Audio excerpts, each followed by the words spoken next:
Welcome to the Recess Life Podcast. This is the place where we explore play and what it means to get back to your inner child. I'm Louise, your host. Join me as I chat with teachers, entrepreneurs, artists, and thought leaders about how we can live a life of more play and impact. Let's get it started.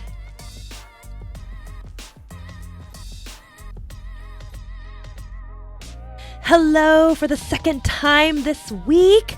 I am back with another conversation with a creative about how they are dealing with this time while we are all in self-isolation, quarantine for the coronavirus. This person that I spoke to is a near and dear person to my heart. He is one of my dance teachers here in the Bay Area. I've been taking, I first started taking classes from Dexandro about 8 years ago, I'm going to say. He is a renowned choreographer. He teaches and choreographs contemporary dance, as well as teaches hip-hop dance, which is what I learned from him.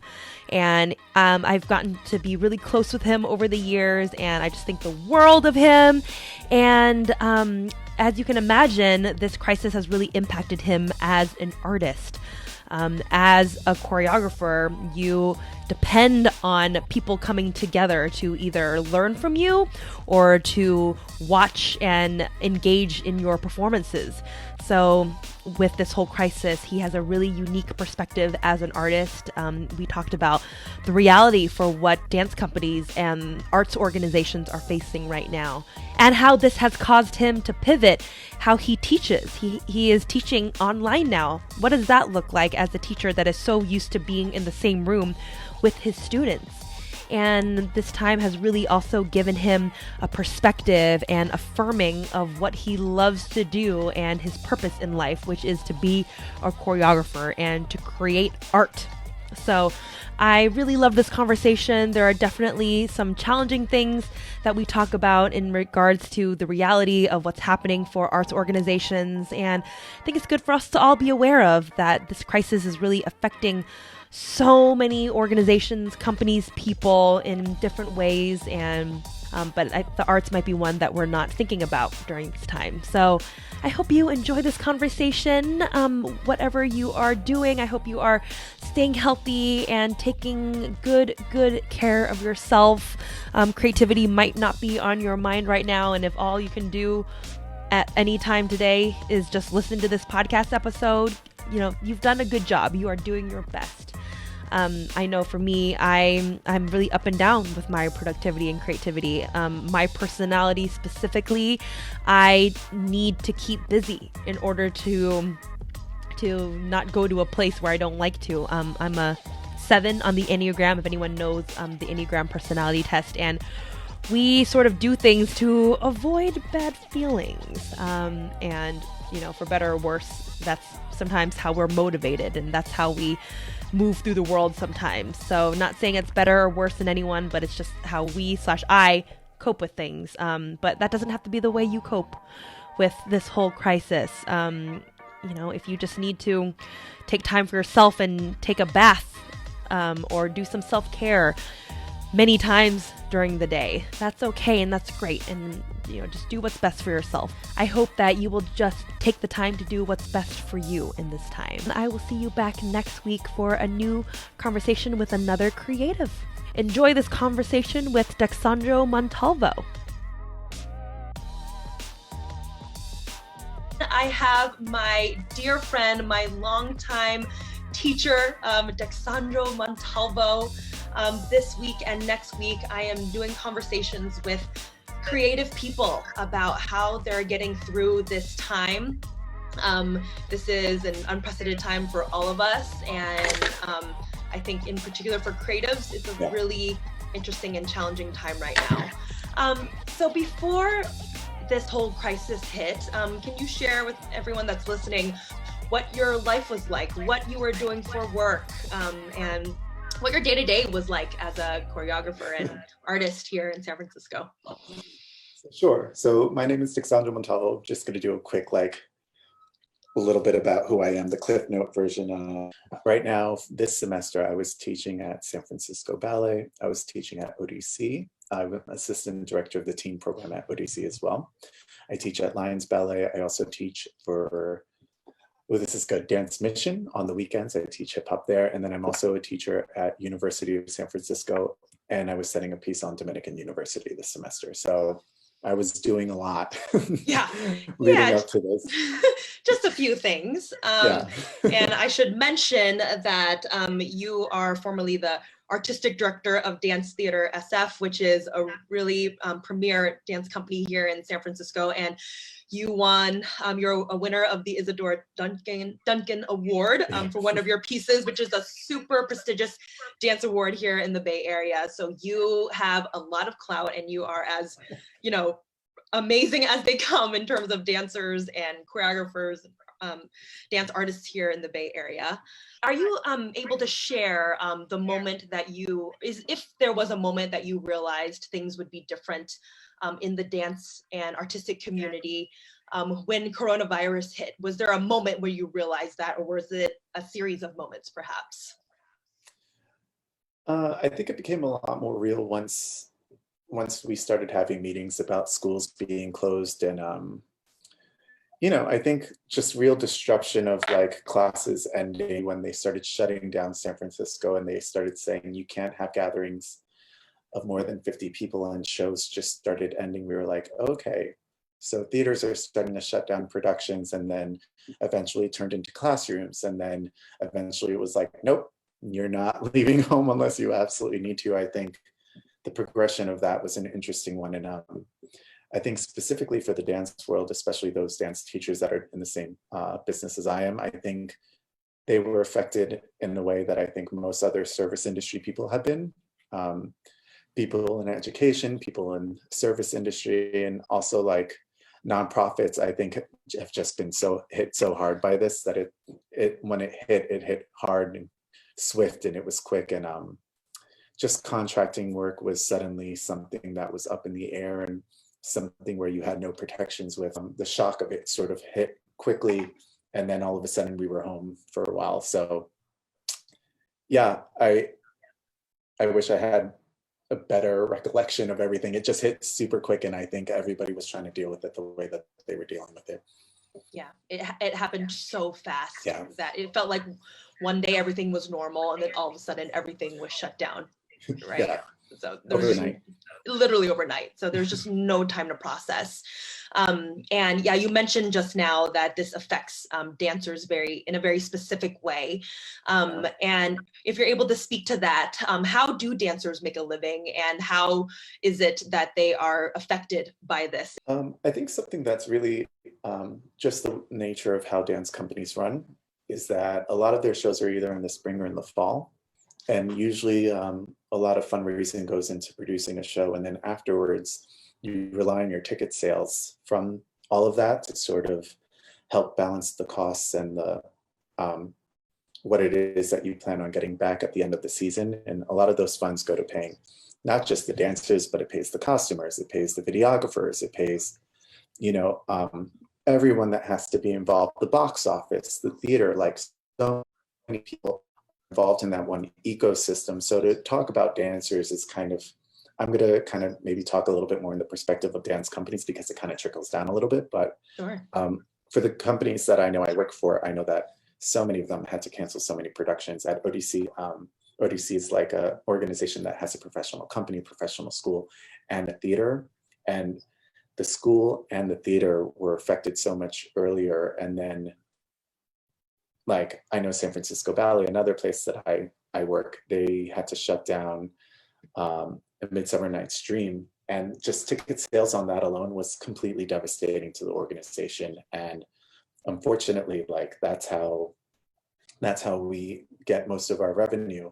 And that's how we actually end up paying the artists that work there. I'm saying saying like I'm still the artistic director, but I know that that's how most organizations work, especially for performance-based nonprofits. And it's been really, like, to not sugarcoat it, it's been devastating. Almost every organization I work with is trying to figure out how to make it work, how to still try and be able to provide something to the general public while also still trying to stay afloat. And, you know, it's been devastating. I think the thing that hit the most for them is that with all the spring shows that were coming up, a lot of them had to be canceled. I know ODC had to cancel their show. And in addition to canceling that show, that means that they had to cancel their gala, which is one of their huge fundraising events that they rely on for the whole year. So I'm nervous for organizations because as a dancer, you need to dance for an organization in order to get paid. But when the money coming into the overall organization isn't there, unfortunately, I don't know if there's going to be much work for dancers once this is done. Yeah. Which is a little unfortunate. Yeah, exactly. What's the backup plan when it's about bringing people together to showcase art that can only be, that is designed to be shown in front of people, of gatherings of people. Like there's no backup plan for that. That's been put in place. So that is absolutely devastating. And for you specifically, how has that made you rethink being creative and what it means to make art at this time? You know, I think one of the things that's really interesting that's come out of this is that I never thought I would want to teach classes online. I never thought I would ever get in front of a camera and want to teach people that I wouldn't be able to see. And I think it's actually been really interesting. The dance community has been amazing. Like most other communities that provide services, we've really just tried to create as much as we can online. And it's been wonderful to see like artists from all over the place, not just dancers, but these sudden live streams of tutorials of people that need to like connect with the people that they're used to teaching and how to make this normal bearable for those of us that need things. It's actually really interesting. Dancers are, you know, even when you're professional, you're taking class 5 days a week. You know, the training does not stop. Every day I was dancing professionally, I was in ballet class every day before rehearsal. And so that was 5 days a week of just nonstop class taking. And it's interesting that now that the classes have stopped, the people that train every day don't want to stop.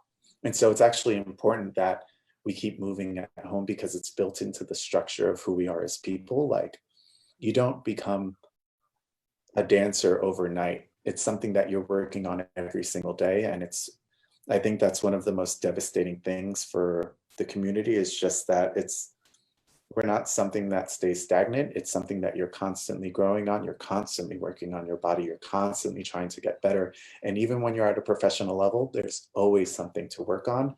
And so I think the thing that has been wonderful, not just for me personally, but I think with the whole community is that there's professional dancers out there of all different levels that are teaching and offering what they can. There's like people from New York City Ballet that are doing huge classes. There's so many dancers here in the Bay Area. And I think the thing that's been wonderful about it is that I'm actually getting to connect with students that I haven't spoken to in years, like students that are in college, have graduated, are now across the country, or living in different parts of the world. I'm getting to teach them again, and they're all showing up and writing comments like, thank you for making this the new normal again. And I've missed this so much. But, you know, I think the resilience has been that everything needs to shift and that what we perceive as normal isn't normal really anymore. And we've got to figure out how to make this our new normal and how to make this a bearable time for those of us that just have to live through it. Yeah, because the alternative is to just quit altogether, right? So if you're not going to quit, then what can you do instead to make do in the meantime, right? And that might mean that you teach online for the time being. And I took your class on Wednesday, your hip hop class, and it was so joyful. And I know inside you must be feeling a million different things, but your joy that you're sharing on Instagram Live with the hundreds of people that are tuning in is in and of itself is such a gift that you're giving in this time. And I know it's not easy to have to turn it on in this time, but I hope that you know that that's impacting everyone that you're doing that for. So thank you. I appreciate that. You know, it's really funny. I've never watched myself teach before this experience. And it's really funny. I never realized how truly awkward I am. Oh, stop. But it's been super interesting. I think like most people, when you're at work, you turn into your work self, if that makes sense at all. Like, it's not that you're a different person, but it's just the professional you that happens to be at work. And I think something that's been interesting about this is that I've been getting to see what I'm like at work, because I hate talking in front of a camera. And now, like, and I'm making you now do that's it. the new normal. So I have to do it. And it's interesting. Like, I've been retired as a dancer for a few years, and I'm forcing myself to start demonstrating things again and to start actually holding myself accountable for the things that I ask of my students. And it's been really interesting to sort of have that challenge be there for myself in addition to it. When I was in my early 30s, I got a hip replacement. And so I haven't felt the need to try and get back to a place that was what I would deem appropriate for the stage.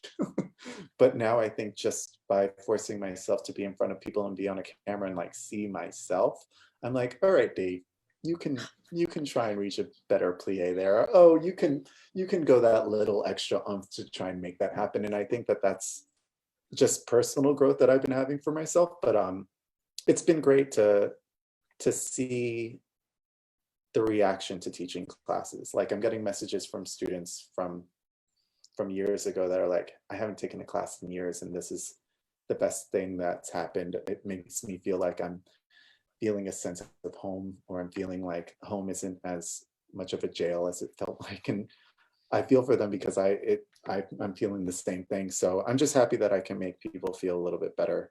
And selfishly, like, me dancing and being in front of people, like, it's keeping me accountable to be moving and keeping myself doing the thing that I love. And selfishly, it's been one of the few things that have been making me really happy these past couple of days, honestly. So well, good, because it's making hundreds of people happy as well. So I love that you shared that it is just an interesting, different way to be able to self-reflect. And like you just said, by teaching these online classes, you've given yourself a perspective of, oh, now that I'm seeing myself on camera more, what are things that I can work on and improve on? Not to be judgmental of yourself, because that's not what you should be doing, but just looking at it as an opportunity to learn and grow, and rather than quitting and deciding that, well, this time is just a waste and a wash, so I'm just going to, let it all go to hell. And that's the perspective you could take, or many of us could take, but you're not doing that at all.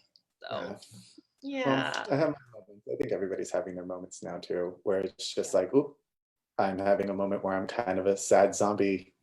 And I think the hard part is trying not to live there, being there, acknowledging that it's happening, and then also being like, I can work my hardest to make myself as happy as I can right now. Not saying that that might necessarily work, but I can try my hardest to make myself proud of the things that I'm doing right now.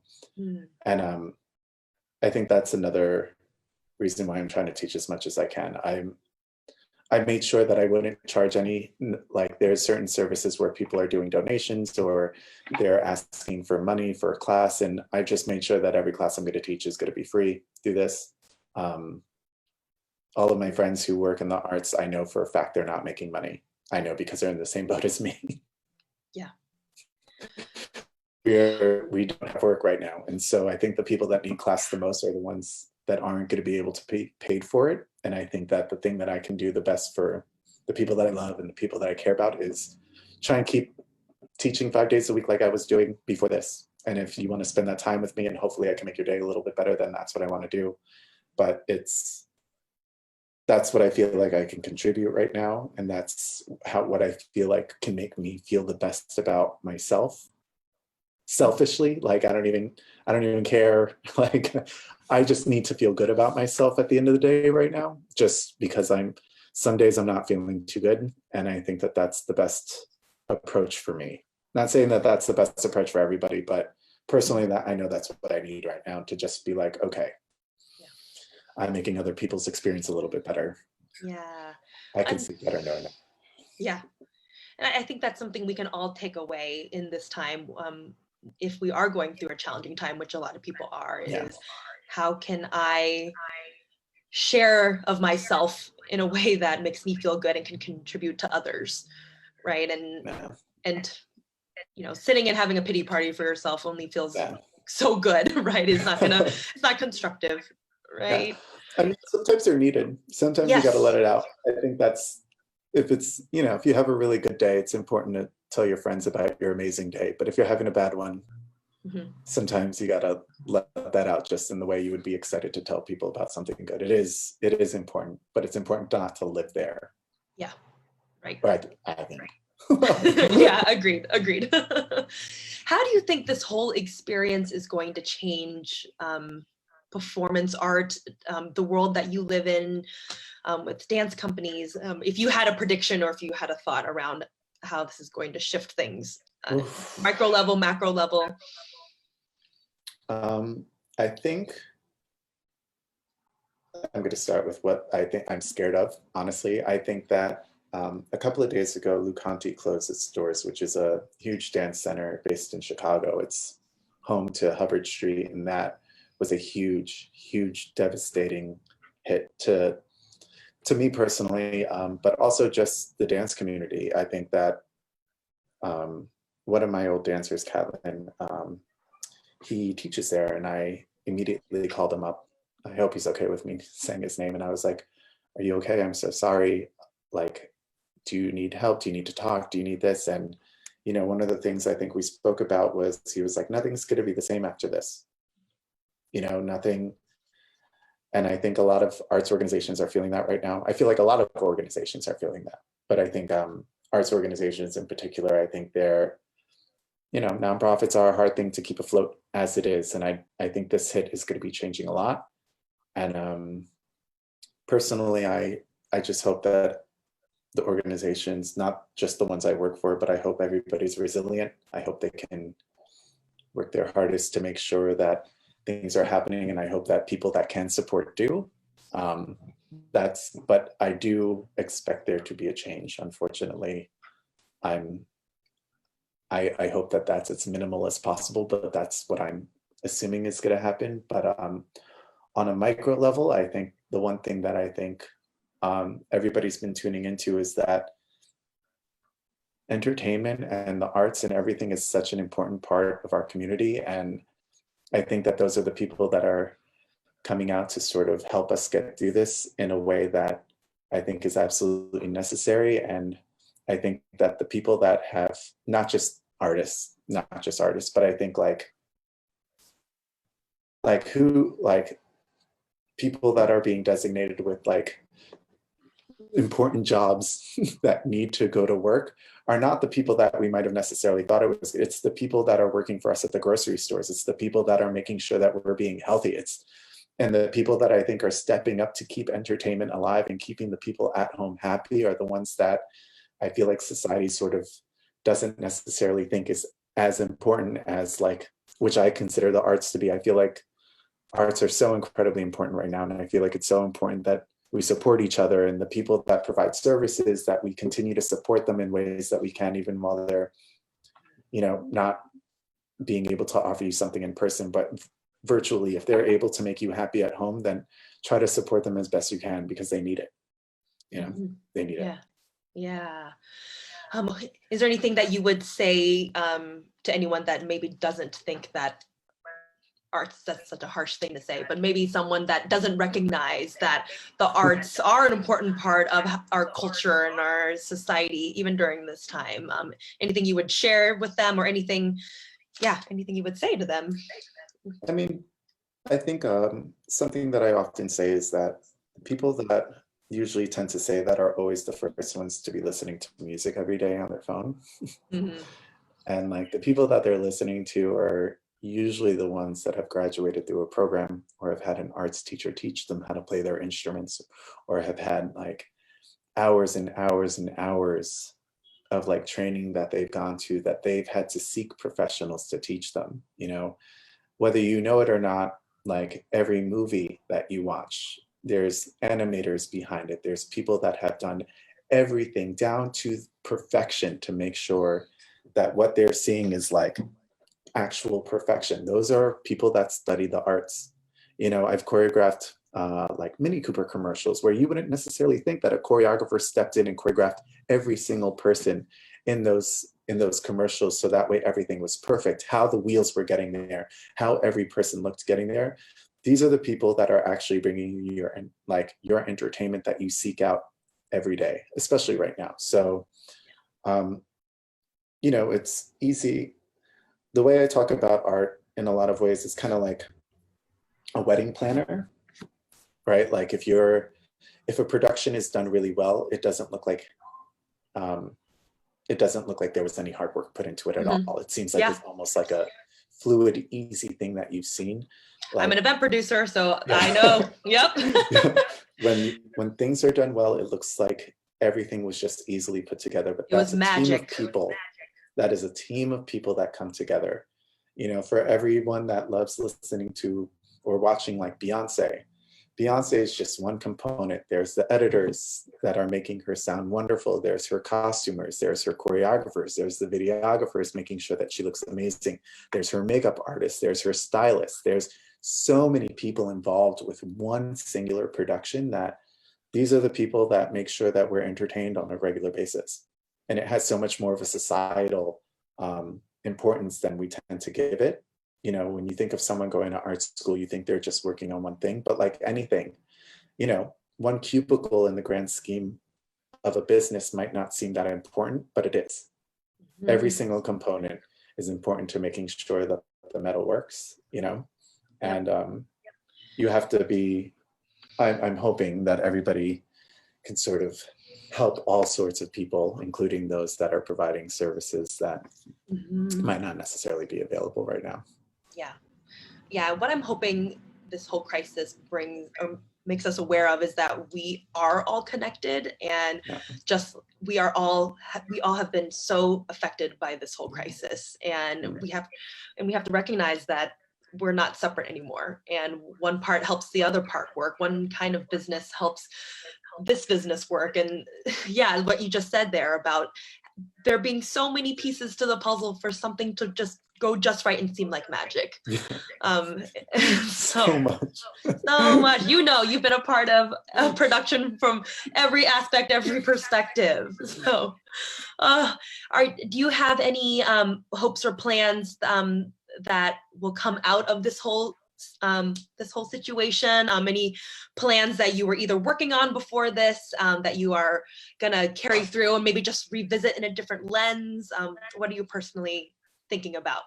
I think that I was planning, not that I want to officially announce anything, but I was planning on starting my own company. I was recently getting a team together to sort of discuss everything. And, I'm hoping that everything still continues to go well once this is all done. I think that the urge for people to go out and be people again once this is done is, I'm already feeling the itch to just like go down the street and eat a burrito, I'm hoping that once this is all done, that people are feeling reinvigorated to go see shows, to reinvigorated to go take classes, to go do things, to go visit like different communities. And like, I'm personally excited to just get back to my job. I miss my job.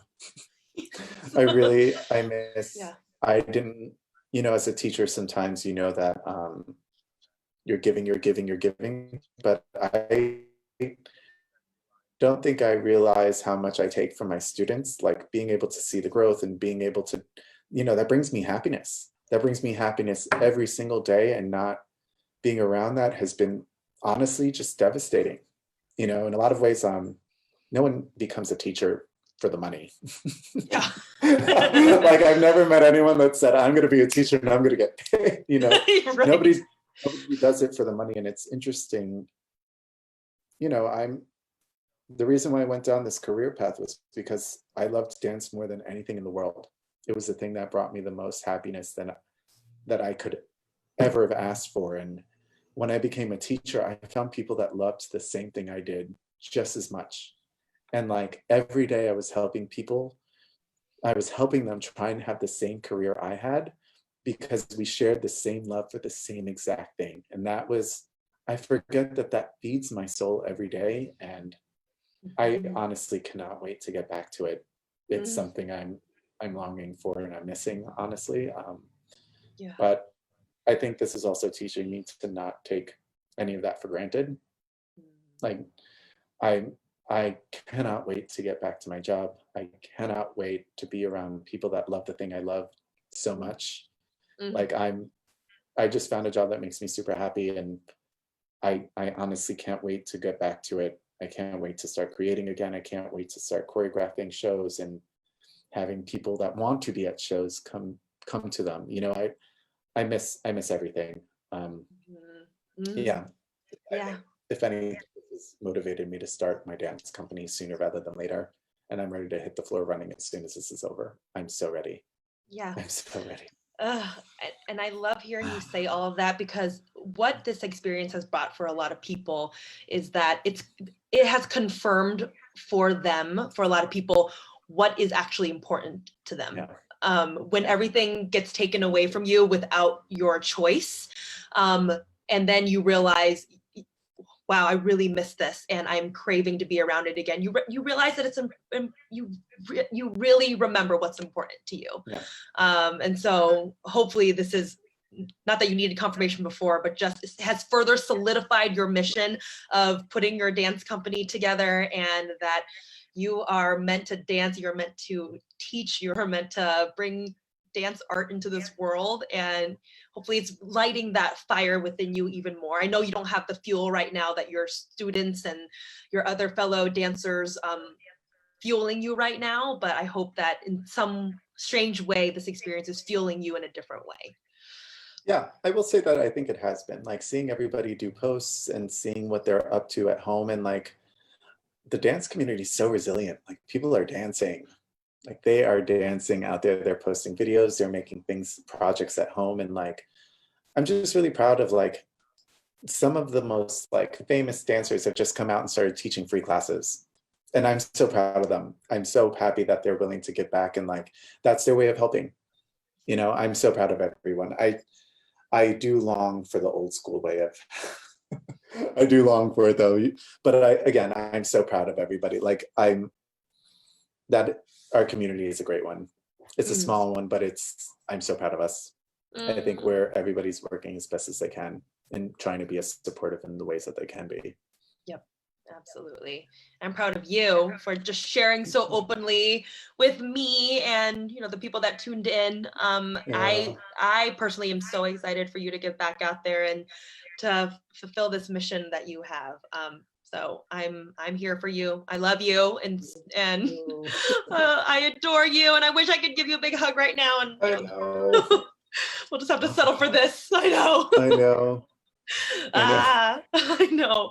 And I know you have to teach shortly. And I'm so, yeah, you do.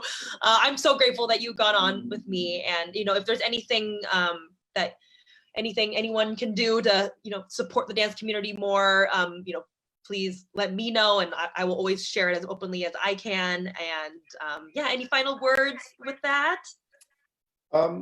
You know, I just, you know, everybody try and be as responsible as you can through this. I think that's really the biggest thing, is just that, like, this is going to last as long as it lasts, and it's going to last longer if we don't take it seriously. Yep. And like, the sooner this is done, the sooner we get back to real life. So just everybody do their due diligence. Yeah. And try and be as responsible as you can be throughout this. Yes. That's all I got, unfortunately. I wish I had more. No, everyone do their part. I think that's a great way to sign off. Yeah. Thank you so much, my dear. Thank I love you so much, babe. Mwah, mwah, mwah. Okay, I'll see you soon in one of your virtual classes. Bye. Bye.